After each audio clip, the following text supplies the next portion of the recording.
Bonjour à tous, dans cette vidéo, comme vous avez vu dans l'intro, je pars faire un essai sur la route avec la Corrado G60. J'espère que cette vidéo vous plaira, n'hésitez pas à laisser un like si c'est le cas, à commenter si vous avez des questions ou même pour me donner des conseils, et n'hésitez pas aussi à vous abonner pour ne pas louper la suite. Je vous laisse dans la vidéo.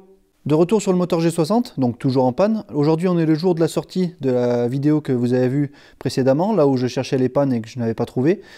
Ça fait à peine 2 heures que la vidéo est sortie, j'ai déjà plein de commentaires intéressants, merci à vous tous qui participez à m'aider bien sûr. Bon, je suis humain, hein, ça m'arrive de faire plein d'erreurs, j'en fais sûrement même très souvent. Et du coup ça me permet d'avoir des commentaires qui ont d'autres façons de penser, voire même d'autres idées qui savent mieux que moi la plupart du temps. Et j'ai eu plusieurs commentaires très intéressants, comme par exemple vérifier la continuité des fils entre le calculateur et la sonde bleue. C'est une chose que j'avais fait déjà sur le moteur CSV que j'avais avant. Je ne l'avais pas encore fait dans ce cas-là parce que bon, j'en avais un petit peu marre de vérifier tout ça. Ça me prenait du temps et j'avais un petit peu arrêté, on va dire. Mais c'est quelque chose que je comptais faire malgré que ce soit quelque chose qui est chiant. Mis à part ça, j'ai aussi Georges de G60 Part, donc qui est la personne à contacter si jamais vous avez besoin de refaire votre compresseur sur un G60 ou même un G40, qui m'a demandé les valeurs de mon potentiomètre CO. Donc c'est la pièce qui est ici. Si je débranche, comme on voit ici, il y a 3 broches. Il m'a demandé de vérifier les valeurs de résistance entre la borne 1 et 3, donc au fond et sur le dessus. C'est quelque chose que je n'avais pas encore fait, que je comptais faire, parce que c'est vrai que j'avais vu ça. Je pensais vraiment pas à ça par rapport à ma panne, je pensais que c'était simplement un réglage. Je vous dis ça, je n'ai pas encore vérifié. En mesurant cette valeur, donc c'est dommage, je me suis un peu précipité, je ne peux pas vous montrer parce que j'ai déjà changé le réglage, mais en mesurant cette valeur, entre les deux, j'avais une résistance de 23 ohms. D'après ce que j'avais vu sur internet et sur des dossiers, j'avais vu que c'était conseillé de faire un premier pré-réglage à 500 ohms. En dessous, ça serait plus riche. Au-dessus, ça serait moins riche. Donc là, entre 23 ohms et 500 ohms, il y a quand même une énorme différence. Je n'ai pas encore fait l'essai. J'ai remonté le calculateur avec la puce G60 Oettinger que je vous ai montré dans la précédente vidéo. Donc là, maintenant, ce que je vais faire, c'est que je vais essayer de refaire un redémarrage, voir si ça fait quelque chose. Comme ça, vous m'accompagnez en même temps. Et puis après, dans tous les cas, il faudra que je vérifie quand même les continuités, parce que j'ai quand même quelques doutes en vérifiant un petit peu plus près. J'ai vu qu'il y avait des fils qui commençaient à craquer. Bon, ils ne sont pas coupés, hein, mais la gaine a commencé à craquer. Normal, c'est un petit peu vieux. Donc dans tous les cas, je vérifierai ça aussi. Et c'est vrai qu'il y a quelque chose que je n'ai pas parlé dans la vidéo précédente. Bon, pour le moment, vous ne l'avez pas remarqué, mais c'est même pas forcément très important. C'est moi qui l'ai remarqué. C'est qu'à mon avis, la masse ou le plus sur le démarreur fait pas un très bon contact, parce que parfois le démarreur fonctionne super bien, et parfois il fonctionne comme s'il n'y avait plus de batterie, et c'est pas un problème de batterie. Donc je vérifierai aussi ces câbles dans la suite de la vidéo. C'est parti maintenant pour l'essai du redémarrage. Là tout est branché dans le moteur, il n'y a rien qui est débranché, pas de sonde bleue débranchée ni rien. Je vais faire mon premier essai, je n'ai pas encore essayé avant, donc vous allez voir en même temps que moi.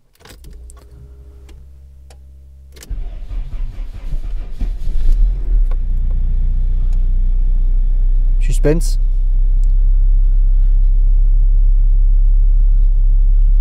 Normalement, elle ne devrait pas tarder à caler si ça me fait le même problème qu'avant.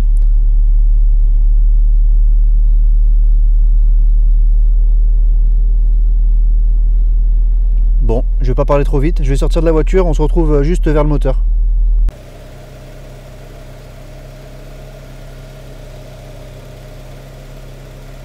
Bon, parlons pas trop vite. Je vais quand même laisser un petit peu le temps au moteur de chauffer. Bon, vous avez vu dans l'ancienne vidéo, à chaque fois que j'y croyais, là j'y crois de moins en moins. Je vais pas parler trop vite, encore une fois, on se retrouve une fois que le moteur est chaud. Petite pause dans la chauffe du moteur, j'ai réinversé les durites qui étaient derrière le papillon. Alors tout se passait bien, il n'y a pas de souci, c'est moi qui ai éteint le moteur. J'ai réinversé les 2 durites que j'ai parlé dans la vidéo derrière. Voilà, les 2 durites. Donc calculateur, la durite du calculateur à gauche, vue de devant, et la durite qui vient de la soupape ici, qui vient du dessus là, va à droite. Donc enfin, vous m'avez compris. Quand c'est regardé comme ça, à droite, et calculateur à gauche. C'est bien ce qui a été écrit sur ce schéma. Comme on peut voir ici, la durite du dessus, la noire, hop, elle va à droite. Et ici, la petite durite blanche, ici, avec la flèche, qui va jusqu'ici, tout ECU, donc jusqu'au calculateur. Moi, dans mon cas, c'était inversé. Quand je le mettais comme ça, auparavant, la voiture tournait encore moins bien. Bon, après, ça peut être dû à d'autres raisons, mais je ne vais pas chercher midi à 14 h, comme on dit. Là, ça fonctionne parfaitement. Le réglage de CO, je l'ai amélioré. De toute façon, il était vraiment à l'ouest. Donc, encore une fois, c'est grâce à Georges Germont qui m'y a fait penser. Même si j'y avais pensé, mais je pensais vraiment le faire une fois que le moteur tournerait bien. Mais bon, en fait, il fallait pas attendre, puisque apparemment, c'était ça le problème. Je remets le moteur en route. Je laisse chauffer. Et puis, on regarde, une fois que le moteur est chaud, si ça tourne toujours aussi bien.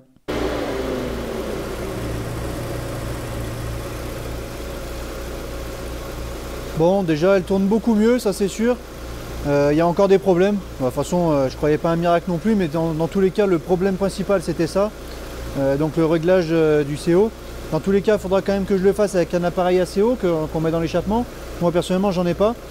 J'aimerais en acheter un d'ailleurs, mais bon, j'ai pas encore eu l'opportunité d'en trouver un à bon prix.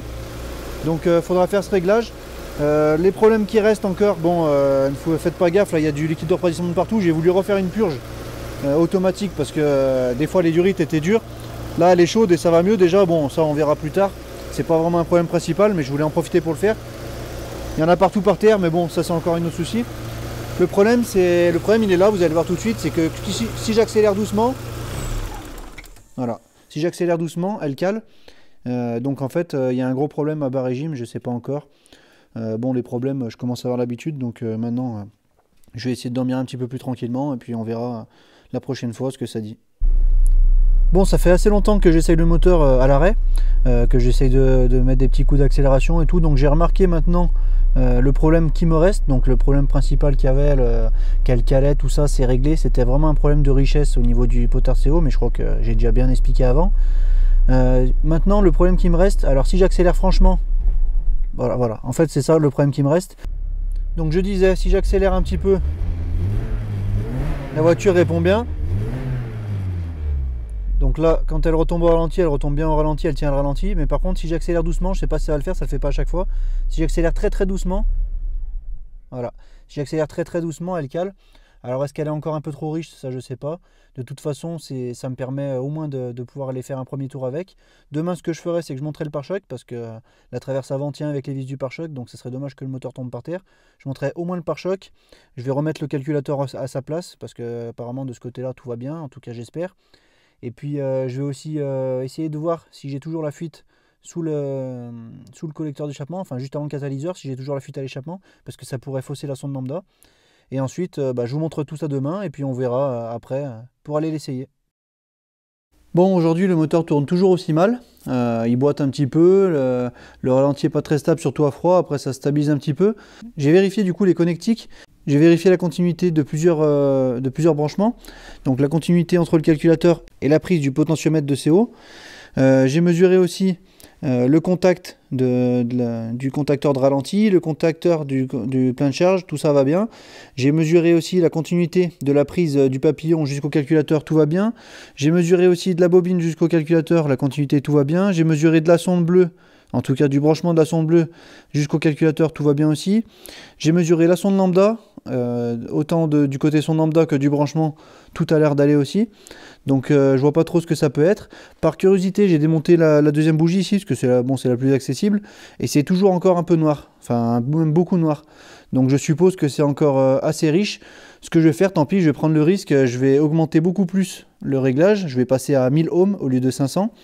Et puis je vais voir la différence. De toute façon, si c'est pauvre, je ne vais pas rouler en pleine charge tout de suite. Donc au moins ça montrerait s'il y a une différence. Donc je fais l'essai et je vous dis ça tout de suite après quand j'ai essayé. Donc voilà, comme on voit ici, j'avais réglé à 500 ohms au niveau du potentiomètre de CO. En dévissant la vis qui est à l'intérieur ici, je vais pouvoir augmenter la résistance et je vais passer jusqu'à 1000 ohms. Et ensuite, je réessayerai de démarrer et je verrai si ça fait une différence. Je laisserai tourner un tout petit peu pour que les bougies aient temps de se colorer, sachant que j'ai brossé la deuxième. Donc normalement, elle devrait se recolorer. J'essaye ça, je redémonte la bougie et puis on regarde l'état de la bougie et puis je verrai aussi s'il y a une différence au niveau du fonctionnement du moteur. Bon, au niveau de la bougie, aucune différence, elle est toujours noire. Je me demande si ça sert vraiment à quelque chose de regarder ça. La différence avec le moteur, c'est que là, j'arrive presque plus à accélérer. Il s'étouffe directement quand j'accélère. Bon, il cale pas, mais il s'étouffe comme s'il y avait un manque d'essence, j'imagine. Donc, je vais redescendre la valeur 700 ohms, par exemple, pour voir si ça fait encore quelque chose. Alors, j'y vais à tâtons. Je ne sais pas s'il y a vraiment des différences entre 500 et 700, si ça peut vraiment jouer autant avec les détails. Bon, là je commence à plus savoir où chercher encore une fois, donc je vais réfléchir et puis je vous tiens au courant si je continue encore aujourd'hui. Bon, ce que j'ai fait, c'est que j'ai testé tous les réglages possibles du potard CO, de 300 ohms, voire même moins 200, jusqu'à 2000 ohms, en faisant un quart de tour à chaque fois, donc ça m'a pris une éternité, mais au moins j'ai essayé, aucune différence pour ça, donc le problème qui me reste ne vient pas de ça. Pour rappel, le problème qui me reste, c'est quand j'accélère vraiment le minimum, ça la fait caler, sinon elle fonctionne à peu près bien, malgré qu'à régime constant, Le régime reste constant, mais je sens des explosions dans l'échappement. Enfin, je sais pas si vous me comprenez. Ça fait un petit peu des... C'est difficile d'entendre en caméra. Le moteur suffit pour aller faire un tour, mais moi ça m'énerve parce qu'avec tout ce que j'ai fait dessus, j'ai envie qu'il tourne parfaitement et ça me saoule qu'il ne tourne pas comme il faut. Donc je sais déjà que ça vient pas du pot RCO. J'ai un doute sur la fuite de mon échappement. À la descente d'échappement, juste avant le catalyseur, j'ai une petite fuite, comme vous avez vu dans les anciennes vidéos pour ceux qui suivent. Il faudrait que je la répare. Mais bon, est-ce qu'une petite fuite, ça peut entraîner autant d'emmerdes? Ça, je le sais pas. Ensuite, tout le reste, les continuités de fil, j'ai vérifié. Comme on peut voir, j'ai rebranché la lampe stroboscopique que j'ai remis avec un ancien fil de bougie parce que les fils NGK, ils doivent être trop blindés. J'ai aucun flash avec la lampe stroboscopique. Bref, quand on est emmerdé jusqu'au bout avec cette voiture. De toute façon, vous avez compris, hein, à force de regarder les vidéos. Donc j'ai remonté un ancien fil, au moins pour avoir le repère. J'ai débranché la sonde bleue pendant que le moteur était démarré, c'est ce qu'il faut faire. Et j'ai regardé à environ entre 2000 et 2500 tours, sans que le ventilateur soit déclenché, et j'ai bien 6 degrés d'avance à l'allumage. Donc niveau du calage d'allumage, c'est parfait aussi. Je le savais aussi, mais j'ai quand même revérifié une 8 millième fois, parce que j'en ai plein le cul de tout revérifier 15 fois. Et là, ben, franchement, je sais plus ce que ça peut être. Donc là, ce que je vais faire, c'est que je vais mettre le pare-choc. Je vais la laver un peu parce que bon, elle est vraiment pourrie. Remettre le calculateur en place, que ça fasse propre. Faire attention qu'il n'y ait rien qui puisse s'enlever, parce que je ne vais pas remettre le capot pour aller faire un tour à 500 mètres autour de chez moi. Ce que je vais faire aussi, c'est que je vais remettre le capuchon à l'arrière sur la pompe à essence. De toute façon, ça ne me sert plus à rien, puis je pourrais fermer le coffre. Je remettrai peut-être pas le bouchon d'essence pour le moment, parce que j'ai vraiment peur de rabîmer une jauge encore, sachant que c'est introuvable. Et puis j'irai faire un tour, mais bon, je sens déjà d'avance que ça va me saouler, qu'elle va en prendre plein la gueule, parce que moi je m'énerve très vite, et ça va vite me saouler, donc il faut vraiment qu'elle tourne comme il faut au final. Donc là, je vois pas du tout ce que je peux faire d'autre, j'ai tout fait de mieux. Je vais aussi remettre le fil de bougie, bien sûr. J'ai tout fait au mieux de ce que je pouvais. Bon, elle a l'air de bien tourner quand même au régime, à mi-régime, elle accélère vraiment bien. J'ai fait ça qu'à vite, bien sûr, pas en roulant encore, mais elle a l'air d'aller très bien. Mais c'est juste ces petits problèmes que je vous dis, et même si ça peut paraître ridicule pour certains, pour moi c'est important, parce qu'avec tout ce que j'ai fait sur le moteur, j'ai pas envie d'avoir un moteur qui fonctionne à 95%, voire à 98%, j'ai envie qu'il fonctionne à 100%. Bref, je vais remonter tout ça, et puis je vous montre peut-être une fois que c'est fini, et puis ensuite j'irai l'essayer sur la route, mais bon, sans bonne surprise, hein, c'est juste pour me donner un ordre d'avis, pour voir si le compresseur charge bien comme il devrait, et puis pour que je vous montre tout ça aussi. Bon, j'ai pas encore recommencé le remontage, par contre j'ai essayé d'autres choses. J'ai changé la durite du calculateur, donc j'en ai mis une neuve qui est parfaitement à la bonne taille, 1000 mm que j'ai bien coupé à la taille. Et bon, vous vous en doutez, ça fonctionne toujours pas mieux. Qu'est-ce que j'ai fait? J'ai vérifié la masse de la sonde lambda, elle est bonne. J'ai vérifié la masse entre la caisse et le moteur, c'est bon. La masse qui se branche derrière ici, c'est bon aussi. Bon, en fait, tout est bon, mais la voiture tourne très mal, alors je sais pas, c'est... Bon, on se retrouve 2 jours plus tard. C'est vrai qu'après avoir tout testé, je ne sais plus trop vers quoi me diriger. Je fais des recherches, je réfléchis sans cesse. J'ai même du mal à m'endormir le soir tellement que j'y pense. Du coup, j'ai pensé à essayer une autre vanne de ralenti. Alors, il y en a certains qui me l'ont dit. Normalement, ça doit vibrer quand je mets le contact. C'est le cas avec celle-ci. En tout cas, c'est l'impression que ça me donne. C'est vrai que je suis pas certain qu'elle fonctionne, mais bon, dans le pire des cas, je voulais en essayer une autre. Alors, j'en ai commandé une autre. Je l'ai reçue assez vite. Je l'ai reçue ce matin. Bon, comme vous verrez, c'est pas un modèle forcément d'origine, mais en tout cas, c'est un modèle qui s'adapte. C'est un modèle adaptable. C'est sûr que c'est peut-être pas la meilleure référence, mais en tout cas, ça me permettra de voir déjà si ça permet de voir une différence, en tout cas. Et de toute façon, je vais la monter, je vais démarrer, et puis on va voir ça tout de suite. En démontant le régulateur de ralenti, je me suis penché un petit peu plus sur une pièce qui se trouvait ici, donc celle-ci qui se trouvait là. Donc c'est pas une pièce d'origine, je vous avais posé la question dans les anciennes vidéos parce que je ne m'étais pas encore renseigné. Depuis, je me suis renseigné. Donc en fait, c'est une pièce qui n'est pas d'origine. La durite d'origine qui va d'ici jusqu'au régulateur de ralenti a été coupée en deux. Et au milieu, il y a cette pièce qui a été rajoutée. Alors cette pièce, qu'est-ce que c'est? C'est un clapet anti-retour. En fait, ça permet d'avoir de l'air qui passe dans un sens mais pas dans l'autre. Comme on entend, il y a un système à l'intérieur. Là, on voit qu'il y a une goupille qui retient une pièce. Et cette pièce fait étanchéité quand l'air souffle dans un sens, mais pas quand elle souffle dans l'autre. Alors, à quoi ça sert? Normalement, ce régulateur de ralenti sert aussi à protéger le moteur. Donc du coup, d'origine, le moteur souffle jusqu'à 0,7 bar, en théorie, le compresseur. La vanne de ralenti, normalement, sert aussi à limiter la pression à cette pression. Donc lorsqu'on monte des petites poulies, la pression qui a en plus de 0,7 bar, eh ben, elle peut disparaître par ce régulateur de ralenti, ou alors c'est un autre nom là tout de suite, je ne l'ai pas en tête, mais vous aurez compris.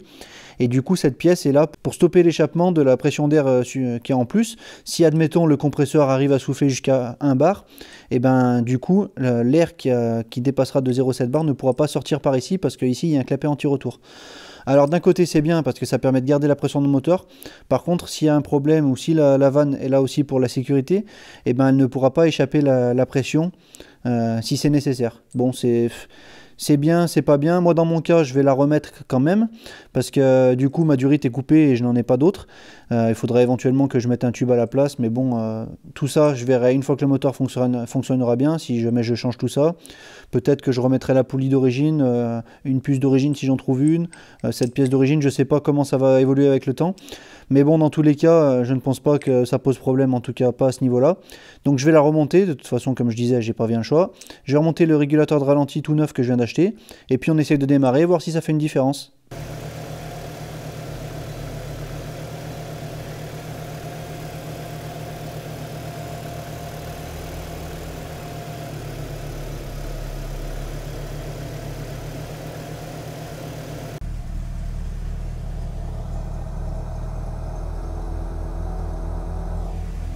Plus aucun bruit de ce côté-là.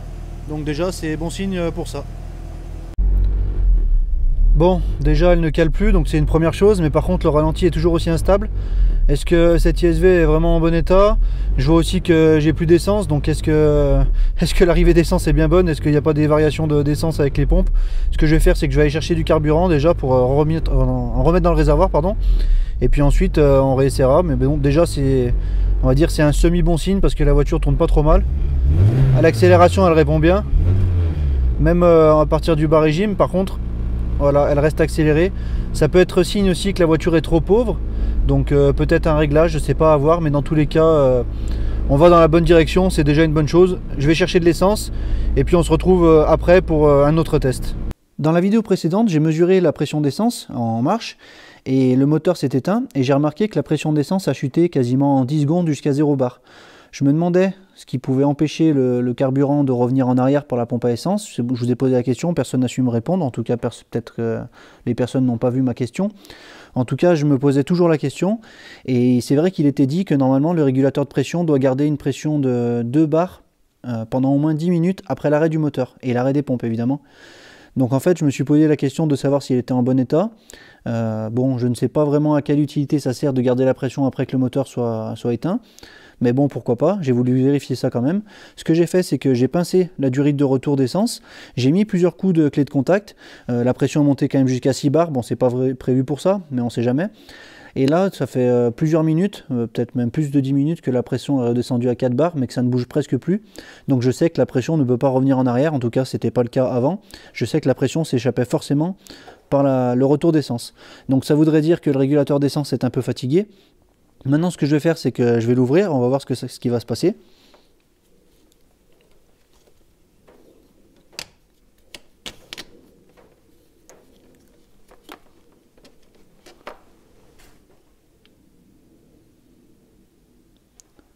Voilà, comme je disais, la pression chute tout de suite, plus rapidement, dès que la durite de retour est ouverte. Donc en fait, je pense vraiment que le régulateur de pression d'essence est fatigué.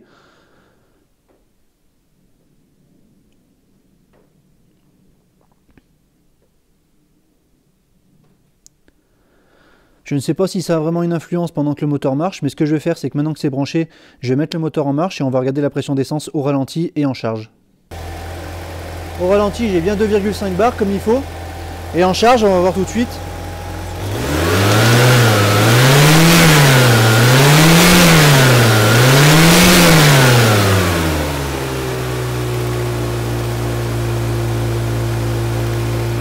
En charge, ça monte bien aussi jusqu'à 3 bars, donc pas de souci de ce côté-là normalement.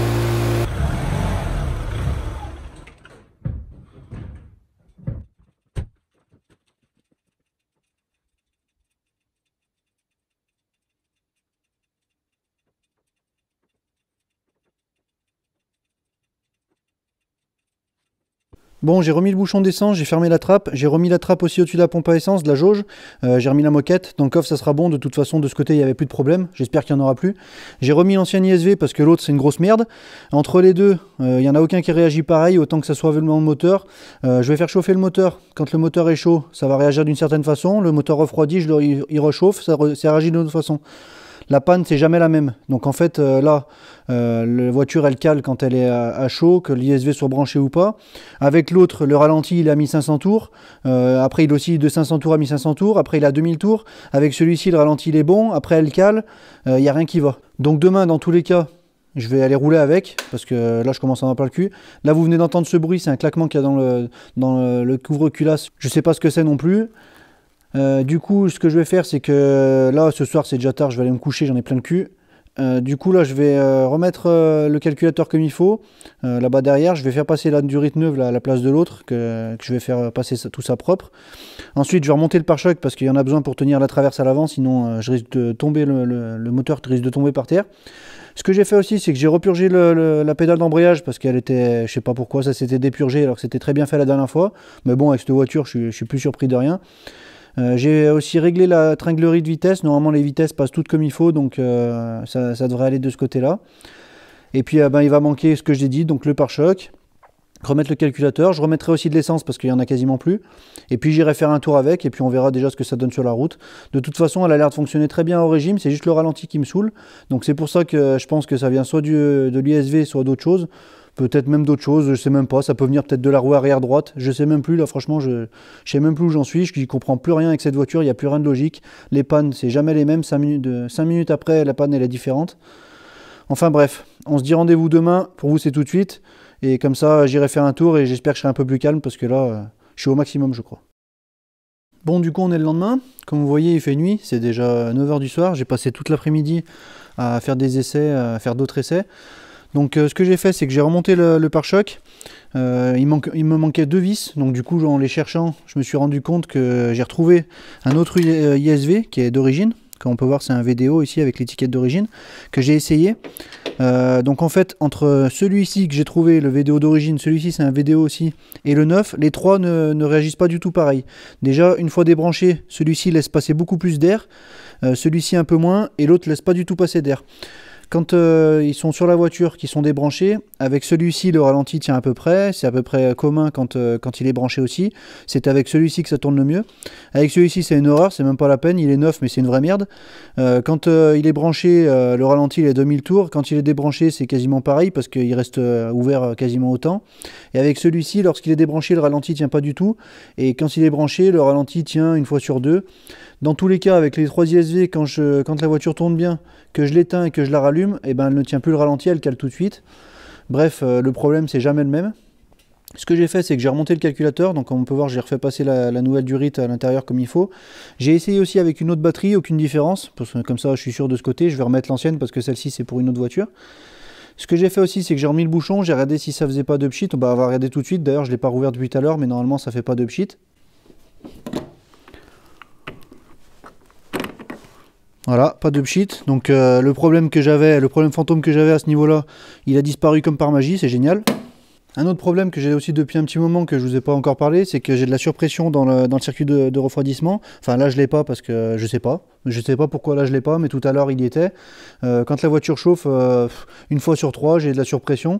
Ce qui fait que ça me crée quelques fuites, notamment ici. Donc on va peut-être voir... Voilà, on va avoir des traces blanches ici. Donc ça fuit légèrement d'ici, ça fuit aussi de la durite d'en bas. En fait, c'est pas des fuites. Les fuites sont dues à cause de la surpression. C'est-à-dire qu'il y a tellement de pression dans le circuit que ça fait fuir. J'ai pas de perte de liquide de refroidissement, j'ai pas de mayonnaise. Bon là je vais l'ouvrir, c'est pas très bon, mais c'est pas grave. Voilà, bon là il y avait un petit peu de pression, mais c'est sans plus. À l'intérieur du circuit, bon c'est pas hyper joli, mais c'est pas non plus dégueulasse. Donc je sais pas ce que ça peut être de ce côté là non plus. Bon, je pense pas que les problèmes soient liés, et puis même s'ils le sont, de toute façon j'ai aucune idée de ce que ça peut être. Maintenant, à part le calculateur, changer le calculateur, je vois pas bien ce qu'il me reste à faire, à moins que j'ai les 3 ISV qui soient morts, mais dans tous les cas, débrancher les 3, ça ne fonctionne pas correctement. Celui-ci par exemple, d'ISV, quand il est débranché, il n'y a aucun air qui passe d'un côté à de l'autre. Donc c'est à dire que normalement, eh ben, il y a il n'y a pas d'air qui passe de ce côté. Quand c'est comme ça, le moteur cale, comme s'il n'y avait pas assez d'air. Donc on va dire la théorie de la prise d'air, elle n'est pas valable, puisque déjà je l'ai vérifié de partout 15 000 fois, avec la machine à fumer, et puis aussi avec du produit nettoyant frein pour voir si ça faisait augmenter le régime. Il n'y a pas de fuite, j'en suis sûr à 99,9%, je suis jamais sûr à 100%, mais bon voilà, je vous dis ça comme ça. Là, ce que je vais faire, c'est que je vais remonter celui-ci, là, celui que j'ai retrouvé, parce que c'est celui qui se comporte le mieux. Demain, je vais enfin aller l'essayer, pour de vrai, cette fois-ci. Je filmerai, bien sûr. Lorsque j'accélère, lorsque la voiture est dans les tours, il n'y a pas de souci.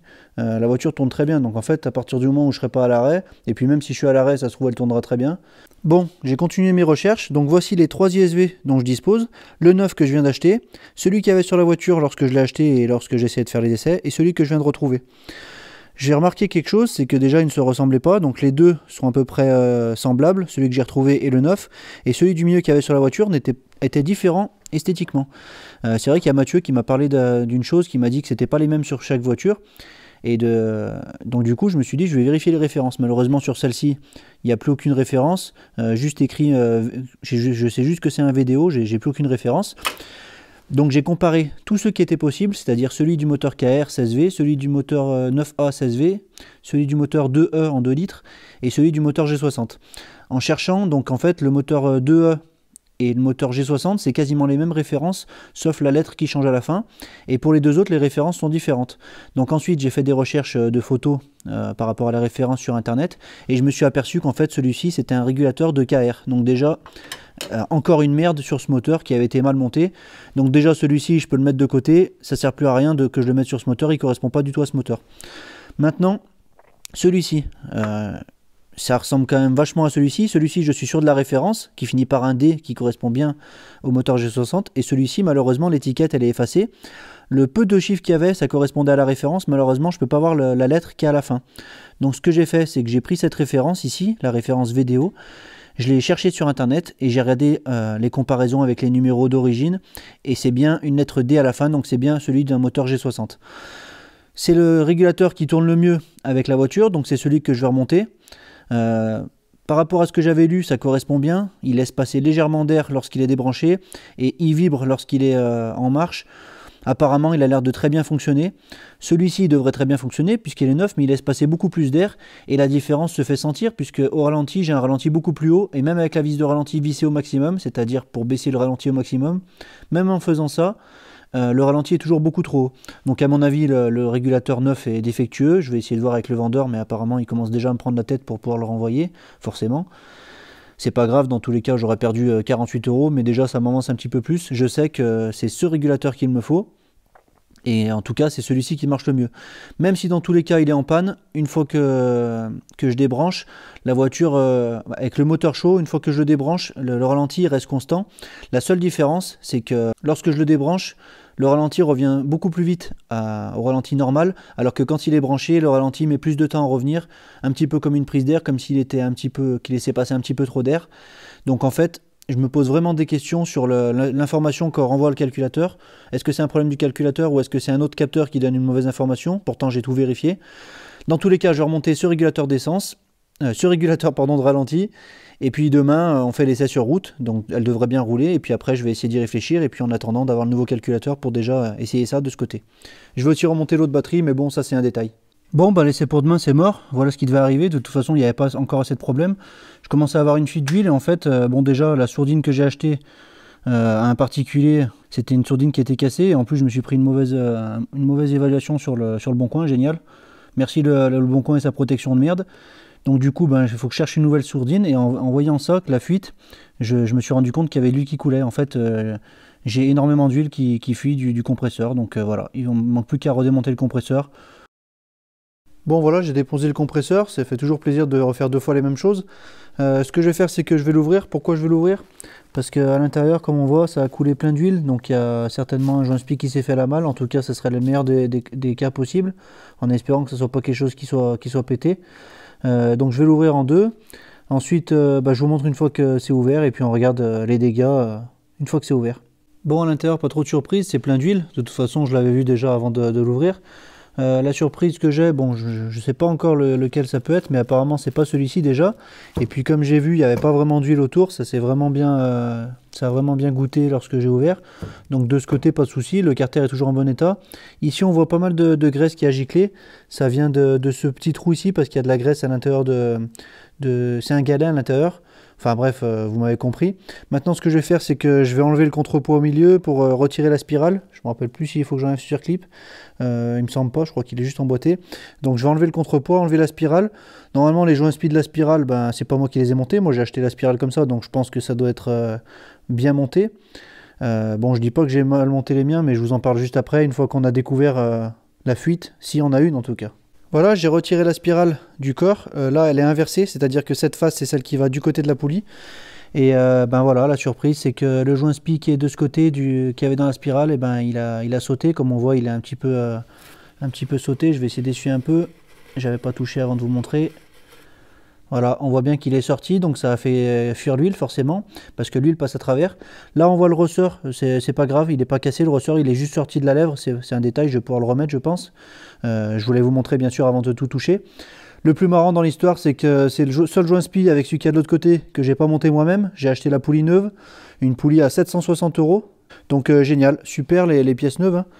Hein. Ce que je vais faire, c'est que je vais la sortir. On m'avait conseillé de coller les joints spi. Donc c'est ce que je vais faire en tout cas pour celui-ci. Pour moi, c'est anti-mécanique de coller des joints spi. Alors je parle pas pour un compresseur G60, je parle de manière générale. Moi je les avais pas collés les autres, donc c'est vrai que lorsqu'on m'a dit qu'il fallait plutôt les coller, je m'attendais à ce qu'un de mes joints spi que j'ai monté ici, ici de l'autre côté, et à l'extérieur, mais à l'extérieur ça serait vu tout de suite. Ils n'ont pas sauté, donc bon c'est bon signe, et de toute façon je vois pas comment bien ils pourraient sauter parce que les pièces sont vraiment collées. Bon, je dis pas que c'est impossible, hein, mais je vois pas comment ça pourrait pu sauter autant que celui-ci. Bon, ce que je vais faire, c'est que je vais renlever celui-là, je vais le coller. Bon, en discutant avec quelqu'un qui connaît très bien ces compresseurs, il m'a parlé de regarder la marque du roulement qu'il y avait à l'intérieur, donc j'ai enlevé le circlip qu'il y avait du dessus. Et comme on peut voir ici, c'est un FAG, donc en fait c'est une marque qui est très réputée, c'est un très bon roulement. Malheureusement, comme il me l'a fait remarquer, c'est des roulements qui se trouvent plus depuis plusieurs mois, voire plusieurs années, il me semble. Donc c'est quand même bizarre sur une spirale neuve d'avoir un roulement qui n'existe plus dans le commerce. Donc est-ce qu'ils ont monté un roulement d'occasion? Ça serait possible. Alors franchement, je suis un peu dégoûté. Bon, dans tous les cas, il n'y a aucune faute grave. Enfin, en tout cas, il n'y a rien qui s'est passé d'irréparable. Mais c'est quand même impensable d'acheter une spirale à 755 €, de l'acheter aussi cher et d'avoir des pièces d'occasion à l'intérieur alors que c'est censé être du neuf. C'est pas très grave puisque quand j'ai acheté le kit de réfection, j'avais tous les joints avec tous les roulements. Donc j'ai eu des pièces en double qui étaient déjà montées dans la spirale. Donc un joint qui est parti, un roulement d'occasion, c'est génial, ça prouve bien le sérieux de Max RPM, donc c'est bien l'endroit où j'ai acheté la spirale. Là je possède un roulement neuf ainsi que les joints neufs et même les circlips. Et là comme on peut voir le joint c'est un Koyo. Donc apparemment c'est les seuls qui sont disponibles aujourd'hui de cette taille là. Donc ce que je vais faire c'est que je vais le remplacer. En remplaçant le roulement je vais remonter aussi les joints spi. Et les joints spi ce que je vais faire c'est que je vais les coller. Donc avec la Lotic 648, 603, je sais pas, je vais étudier un peu plus le truc, pour moi c'est les deux mêmes, mais je vais les coller par sécurité. Je ne sais pas si ça fera bien mieux, sachant qu'en plus, si on voit bien, la surface est striée pour les joints spi, ainsi que l'extérieur des joints spi, donc c'est quand même bizarre déjà qu'ils aient sauté. Bon, je vais les coller, comme ça sera quand même une sécurité en plus, sachant que ceux que j'ai mis, je les ai pas collés, je ne vais pas les renlever pour ne pas les risquer de les abîmer, mais en tout cas, ils ont parfaitement tenu, ils n'ont pas bougé, en tout cas jusqu'à maintenant. Donc ce que je fais, c'est que je change le roulement, je colle les joints spi, je remonte tout le compresseur et puis on se retrouve une fois que c'est tout remonté dans la voiture pour le redémarrage. Sachant qu'à mon avis, il n'y aura pas vraiment de différence au niveau du moteur, mais au moins on pourra peut-être aller l'essayer sur la route si tout se passe bien. Bon, le compresseur est refermé. Avant de le réinstaller, on va parler de quelque chose. Donc déjà, j'ai la durite d'arrivée d'huile ici qu'on voit passer en dessous, qui est neuve, qui est d'origine Volkswagen, qui est estampillée Volkswagen et qui a été achetée chez Max RPM aussi dans une seconde commande. Je vous expliquerai pourquoi après, parce que je leur ai envoyé des mails et je vous en parlerai juste après dans la vidéo. Et il pourrait y avoir un souci, donc soit avec cette durite, mais bon, qui est neuve de Volkswagen, donc aucun souci. Et la durite de retour, Si elle est obstruée ou bouchée par exemple, ça pourrait créer une surpression d'huile dans le compresseur, ce qui est tout à fait compréhensible. Sauf que moi, quand j'ai remonté le moteur, de toute façon, vous avez bien vu ce que j'ai fait comme mécanique. Vous avez bien vu que j'ai bien tout nettoyé, que j'ai tout vérifié. Vous imaginez bien qu'une durite comme ça, j'ai bien regardé si elle était bouchée ou pas, sachant que je l'ai fait sur l'autre. Donc je sais déjà qu'elle n'était pas bouchée avant. Et maintenant, ce que je vais faire, c'est que je vais souffler dedans, même si c'est un peu dégueulasse, mais tant pis, au moins ça vous prouvera que c'est la vérité. Je vais souffler dedans avec la bouche pour voir si l'air passe jusqu'au carter d'huile. De toute façon, elle n'est pas débranchée en bas et je ne vais pas la sortir juste pour ça. Donc je vous montre ça tout de suite.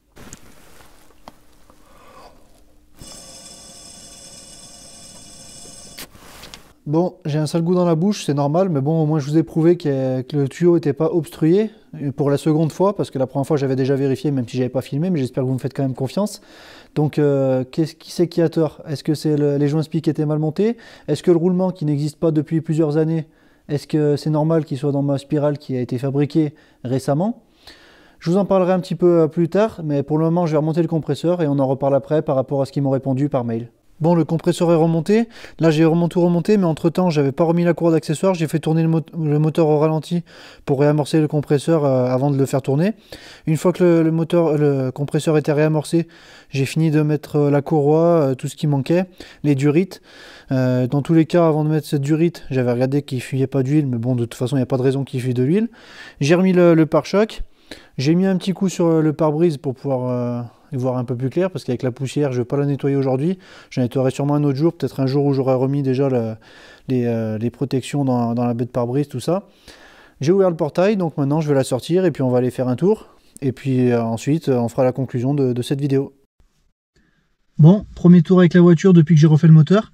J'espère que vous m'entendez bien, ça change de caméra de d'habitude, j'espère que l'image ne sera pas trop dégueulasse. Donc je vais démarrer. Là, comme par hasard, elle tourne bien, en espérant que ça dure. Je vais la reculer, fermer le garage, mais je couperai peut-être certains morceaux pour pas perdre de temps.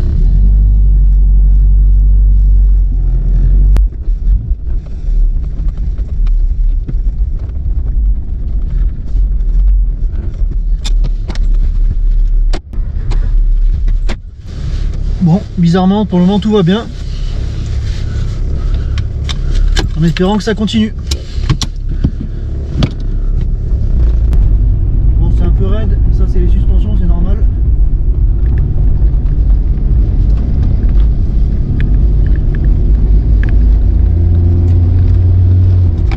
J'y vais un peu tranquille en attendant qu'elle chauffe un peu.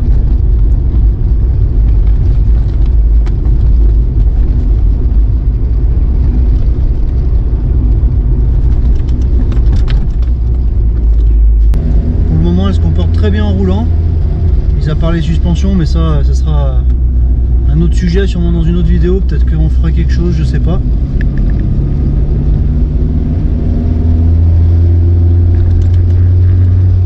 Je suis désolé, je parle pas beaucoup, mais je la découvre un petit peu en même temps que vous depuis que j'ai refait le moteur.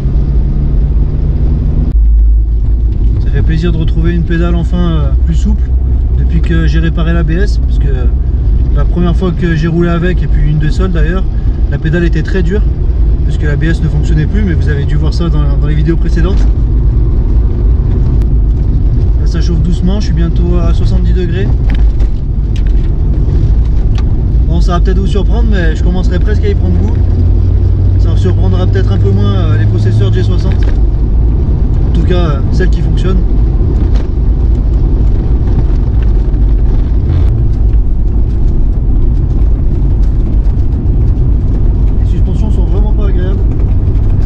Surprise.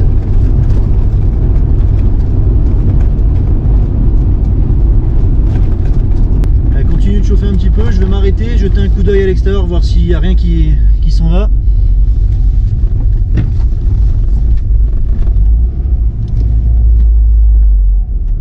Est-ce qu'elle va tenir le ralenti? Malheureusement, le ralenti déconne à nouveau.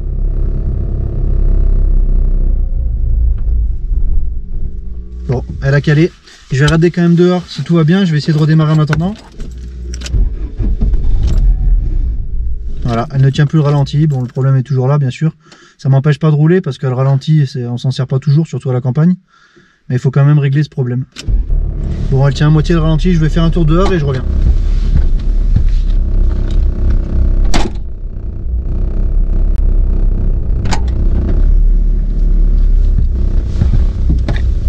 Bon, ça va pas trop mal. À part le ralenti qui sursaute un peu. Je suis un peu plus de 80 degrés, je vais pouvoir faire un premier essai un peu plus poussé, sans forcément tirer trop dedans non plus.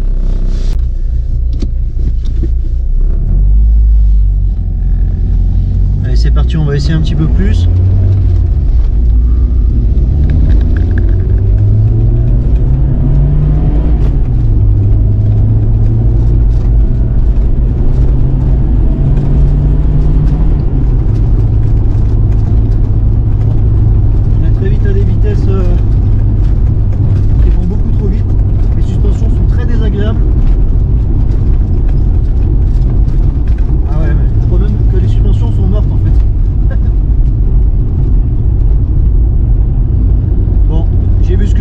Ça charge jusqu'à 0,5 bar, c'est pas génial. Bon, j'ai pas fait tirer vraiment à fond, mais la fuite dans la sourdine forcément m'enlève beaucoup de pression.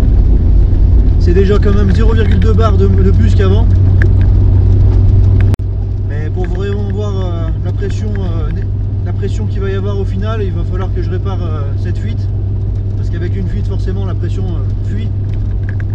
Maintenant je vais rentrer. On va faire la conclusion de cette vidéo.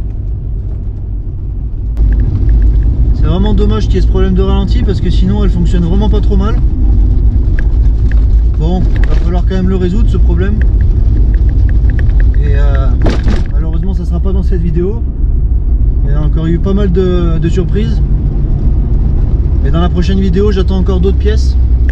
Et j'espère que ça réglera enfin ce souci. Bon, elle est de retour dans l'atelier, je ne sais pas exactement quel morceau de l'essai je vais laisser parce que c'est quand même assez long.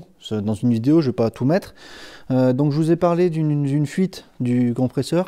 Donc elle se trouve ici au niveau de la sourdine, comme on peut voir elle est cassée. Voilà, on peut voir ici, il y a carrément le joint qui est sorti du logement parce que la patte en bas elle est cassée. Et du coup elle était déjà cassée avant, comme on peut voir j'avais essayé de réparer mais ça n'a pas tenu. Donc forcément il y a une grosse fuite et ça me crée des pertes. Ça n'empêche pas que j'ai quand même 2 fois plus de suralimentation même avec cette fuite qu'avant que je refasse le compresseur et le moteur. Donc c'est quand même un premier bon signe. La voiture fonctionne quand même assez bien dans l'ensemble, malgré le problème à chaud qui revient au ralenti, enfin, le ralenti à chaud qui déconne.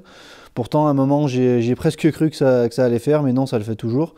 Et en plus de ça, j'ai un autre souci, c'est que le fil du solénoïde, je ne sais pas si on va le voir ici, le fil du solénoïde est mal branché parce qu'en fait la prise était cassée, donc en fait il y avait une cosse, c'était mal fait, donc il y a quelque chose à réparer de ce côté-là aussi.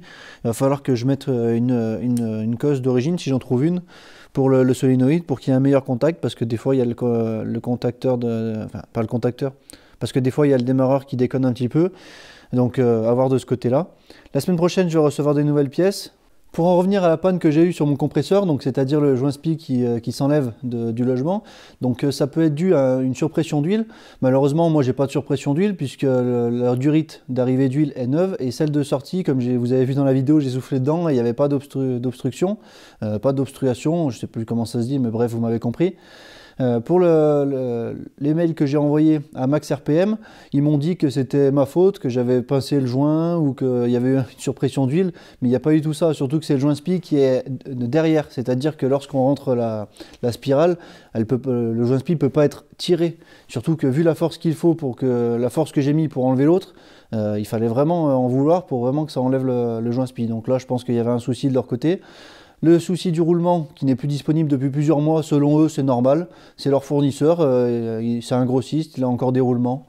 Bon, je vous laisserai juger vous-même de ça. Moi, j'ai mis le roulement que j'avais dans le kit de réfection, qui correspond au même roulement que j'ai changé auparavant sur le compresseur. Celui-ci, je ne l'avais pas changé parce qu'il était déjà prémonté sur la spirale. Donc, je vous laisserai penser ce que vous voulez. Moi, je vous ai tout montré la vérité, en tout cas ma vérité. Et je vous laisserai vous faire la vôtre. La semaine prochaine, je vais recevoir de nouvelles pièces. Je ne vais pas vous dire tout de suite ce que ça va être, sinon je vous laisse la surprise. Et sinon, moi en attendant, je vous dis à bientôt dans la prochaine vidéo. Salut!